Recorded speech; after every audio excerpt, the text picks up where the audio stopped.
Welcome to Yeshiva Daf. We are holding today in Chulin Daf Kudalad in honor of the new Perik Shmini. We will be having a video cheer. We'll get back on track to our regular programming next week on Elul. Starting the new Perik is the Perik of Basar V'Cholov. This is the Perik that deals with a very negel l'maisa things for us.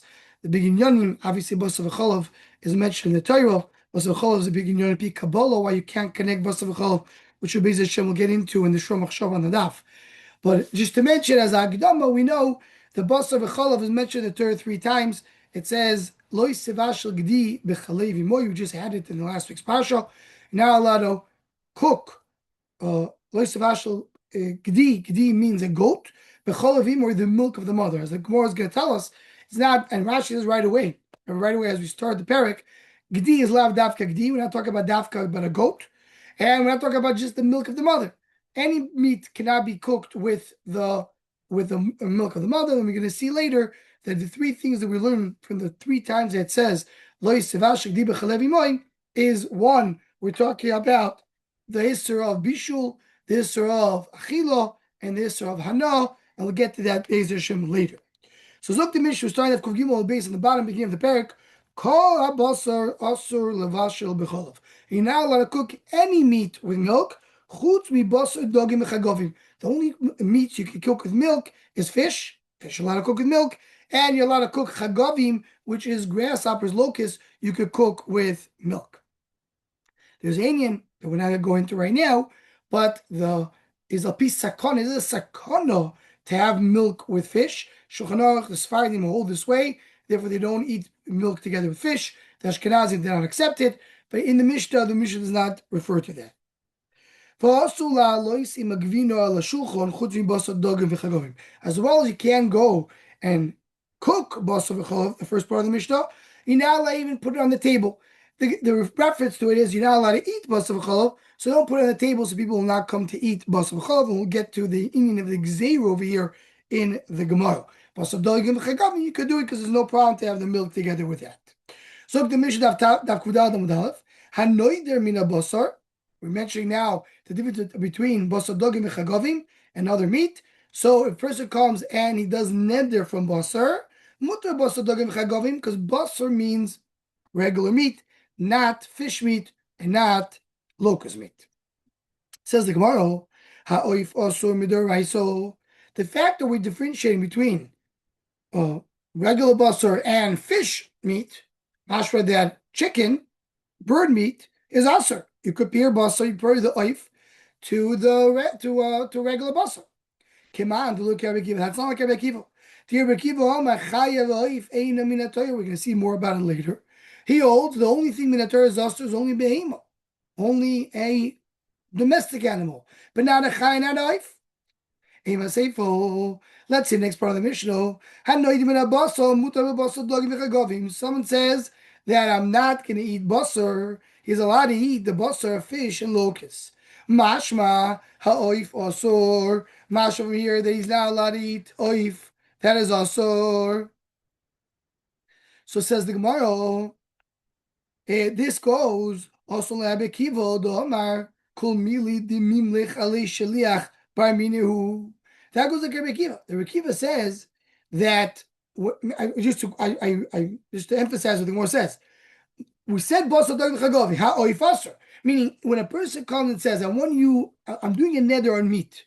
Does he mean only meat, meaning animal meat, or he's talking also about chicken? So Gemara says our Mishnah Mashra is talking about chicken as well. That goes like Rebbe Kiva. Kiva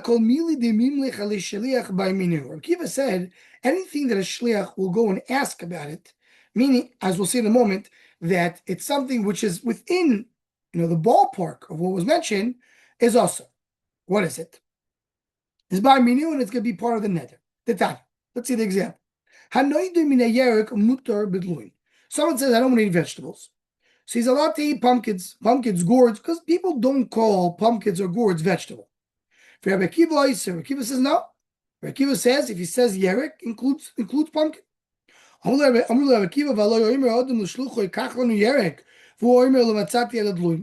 Says, but the case is if someone tells that's a normal thing that happens. Someone tells a shliach, go ahead and please get me vegetable from the market. He goes to the market and he can't find vegetable. So he will go back and say, I'm sorry, you told me to buy vegetable. I can't find vegetable. I found only pumpkin, only gourd. So what do you see? The gourd is not part of vegetable because the Mishaleach told him to get vegetable. So why doesn't he get a gourd? Why does he come to ask that question? You see, the gourd is not part of vegetables. He says, that's exactly the point.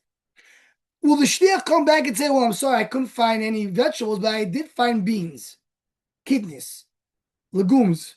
That's not part of vegetables. You told me vegetables. It's not vegetables. Meaning, the shliach won't come and say something which is completely out of the ballpark. I'm going to exaggerate what the Gemara says. If he tells the person, go get me vegetables, will he come back and say, I couldn't find vegetables, but I did find shirts. I found clothing. Well, I didn't ask you about clothing. What's with shaykhs? So why is he coming and asking about a gourd, about a pumpkin? Because he holds that a gourd, a pumpkin, is something which is related to what was asked for. So you see, the pumpkin is part of vegetable. So most of the machlokes between Rabboni and Rabbi Akiva, anything that the shliach is not sure about, but he's going to come back and he will question: is this part of what I was sent to do? Is that part of a neder or not part of a neder? According to Rabboni, it's not part of a neder. According to Rabbi Akiva, it is part of a neder. Says the Gemara, Reish Rabbanon v'Sev Rabbi Akiva. Okay, I skipped the sentence. Luim is part of the family of vegetables, and kitin is not. Says more Reish Rabbanon v'Sev Rabbi Akiva. So the beginning of the Mishnah that said that oif has iser is like Rabbanon, not Rabbi Akiva. And the end that says the messenger is part of it is like the whatever the messenger asks is part of the net there is like Rabbi Akiva. It's Rabbi wrote the Mishnah, and he went with two Tanoim based on his understanding. But Nedar Sovel Rabbi Akiva, the Basar V'Chol Sovel Rabbanon. By Nedarim, he holds like Rabbi Akiva, and he holds that oif is part of Basar because Ashliach will ask about it. And regarding Basar V'Chol, he holds oif is also. The whole Mishnah is Rabbi Akiva. Even though the first sentence of the Mishnah was every meat you're not cook with milk, Masha, you're comparing basar of a oif to a basar of an animal, but it's not. Some are deraisa, some are derabana. Oif is derabana. Except basar dagim v'chagavim, that is only there's no isser at all. But in economy, the fact you put it all in one sentence doesn't mean it's all deraisa, and therefore it could go like Rabbi Akiva. Something about Sula, now I put it on the table because someone's going to come to eat it. From here you see that to cook chicken with milk is deraisa. Why?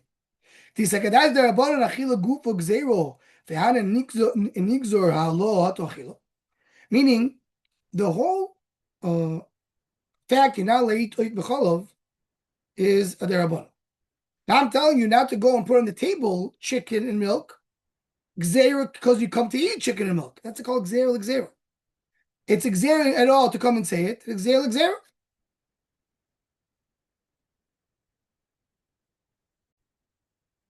So we have a din that we don't do gzeira l'gzeira. If the whole base is gzeira, you don't do the gzeira for the gzeira.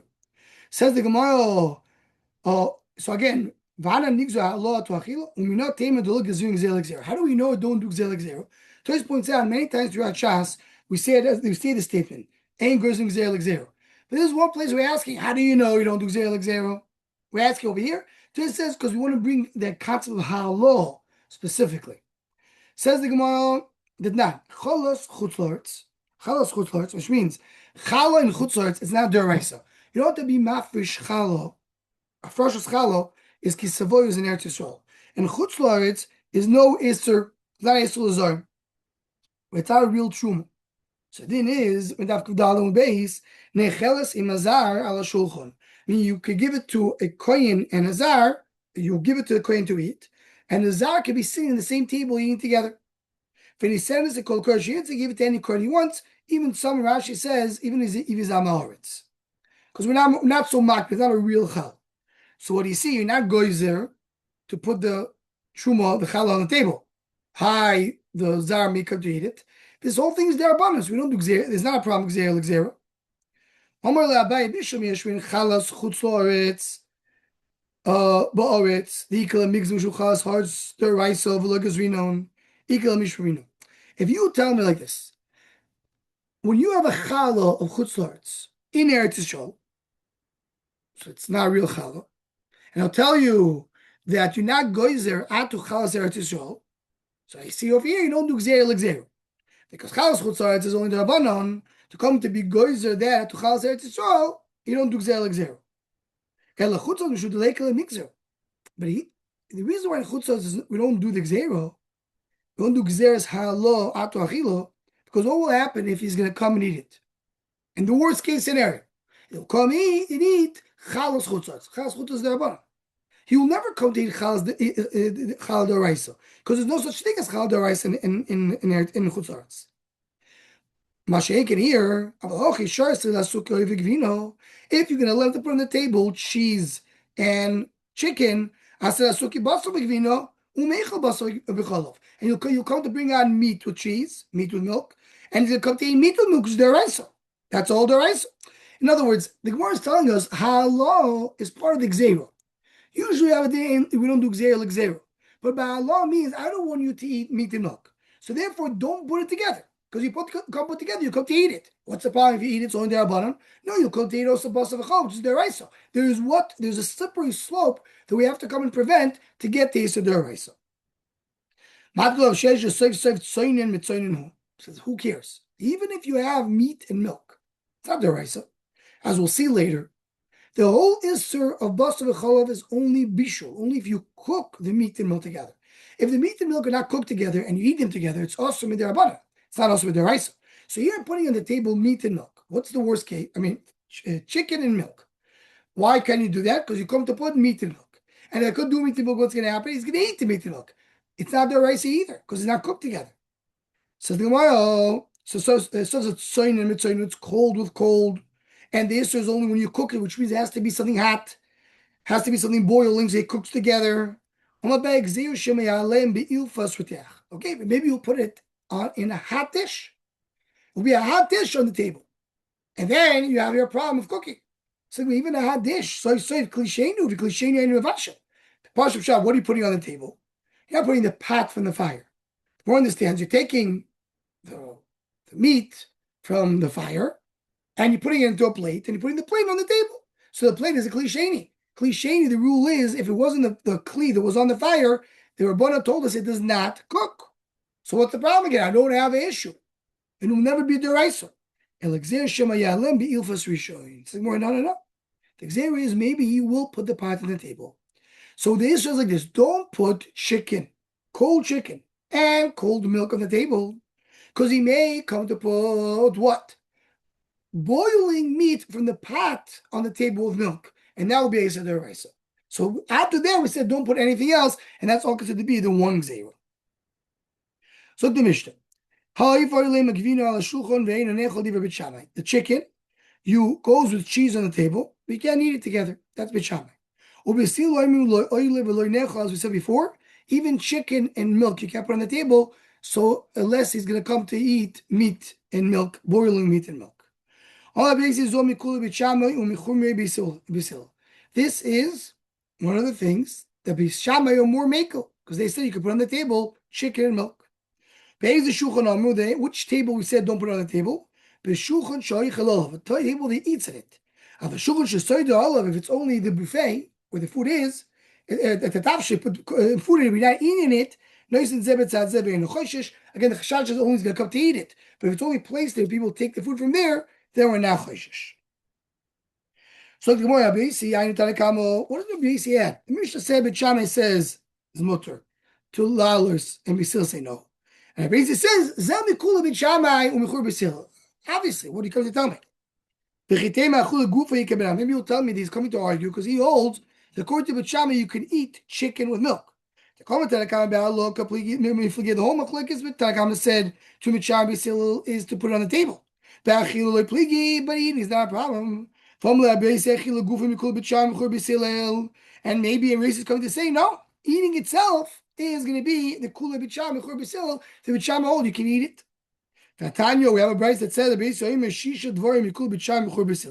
there's 6 things that Rabbi Yossi told us that b'cham are more mekel. Rabbanan argue and say that there's many things, but these 6 are the machlekes. One of them is the following: you can bring it on the table, not eat it. That's what Shama say. But you can't put it on the table either. So clearly, Rabbi Yossi says you can't eat it. So again, what is Rabbi Yossi adding in Tanakama? I'm just telling you who's Tanakama. It's Rabbi Yossi. Why? Why do we care to know what it is? Anyone who said something and it says the name of who he said it from, he brings Geula. The term the Geula, it says the Maharal explains what's the idea over there. The idea is the Geula. What's the concept of Geula? The Geula is going back to the source. What is Geula? Am Yisrael belong with HaKadosh Baruch Hu. Am Yisrael belong to be redeemed. When you do Geula, you're going back to where it's supposed to be. Saying Dor B'Shem Amro is you're saying something in the name, you bring it back to its source where it came from. So I just want to tell you Rabbi Yossi. Rashi has a very interesting sentence over here. He says that according to Rabbi Yossi, that the Mishnah, one who wrote the Mishnah, forgot to write Rabbi Yossi originally. And then he remembered, he said, oops, I forgot to write it. So he wrote Rabbi Yossi, which is another pellet, because at the end of the day, there's many Mishnahs who have stum in the Mishnah. So what does it mean? Here we care about Kol Ha'omer Do Hashem Omer. Something to think about. Says the Gemara, starting, this is really a sugya going to the next daf, we're going to start the sugya over here. Tana Agro Chamur de Rabbi Abba. Agro, who is the father of Rabbi Abba, said the following: Oif v'gvino necholim be'apikorin. Chicken and cheese can be eaten be'apikorin. Apikorin is lashon hefker. You don't have to do too much in order to eat chicken and cheese. What does it mean? He said and explained it. You don't have to wash your hands and clean your mouth between chicken and cheese. Came to the house of Avashi.